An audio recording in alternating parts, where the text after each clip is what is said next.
പരിശീലകനായും കളിക്കാരനായും ബ്രസീലിന് ലോകകപ്പ് കിരീടം നേടിക്കൊടുത്ത ഫുട്ബോൾ ഇതിഹാസം മരിയോ സഗാലോ അന്തരിച്ചു.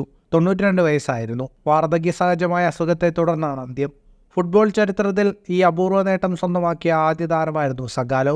Brazilian football confederation president Ednaldo Rodrigues ആണ് സഗാലോയുടെ മരണ വാർത്ത പുറം ലോകത്തെ അറിയിച്ചത്. 1958-ലും 62-ലും ലോകകപ്പ് നേടിയ ബ്രസീൽ ടീമിലെ അംഗമായിരുന്നു സഗാലോ.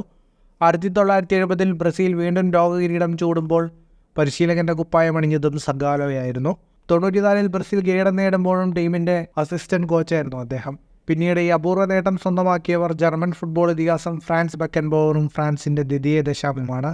സഗാലോയ്ക്കൊപ്പം കളിക്കുകയും അദ്ദേഹം പരിശീലിപ്പിക്കുകയും ചെയ്ത നിരവധി താരങ്ങൾ അദ്ദേഹത്തിന്റെ വിയോഗത്തിൽ അനുശോചനം അറിയിച്ചു. ബ്രസീൽ ഫുട്ബോളിൽ ഏറെ ആരാധകരുള്ള താരങ്ങളിൽ ഒരാൾ കൂടിയായിരുന്നു സഗാലോ. 13 അദ്ദേഹത്തിന്റെ ഇഷ്ട നമ്പർ. അത് തന്നെ ഭാഗ്യ നമ്പറാണെന്നും അദ്ദേഹം വിശ്വസിച്ചു. 13 എന്ന നമ്പറിൽ താൻ ജനിച്ച വർഷത്തിന്റെ അവസാന 2 അക്കങ്ങൾ അടങ്ങിയിരുന്നതും അങ്ങനെ വിശ്വസിക്കാൻ അദ്ദേഹത്തെ പ്രേരിപ്പിച്ചു. ബ്രസീൽ 1958-ൽ ആദ്യ കിരീടം നേടിയത് മുതൽ 2014-ൽ ആതിഥേയത്വം വഹിച്ച ലോകകപ്പ് വരെ രാജ്യത്തിന്റെ ഫുട്ബോൾ ചരിത്രത്തിൽ സഗാലോ തൻ്റേതായ വ്യക്തിമുദ്ര പതിപ്പിച്ചിട്ടുണ്ട്.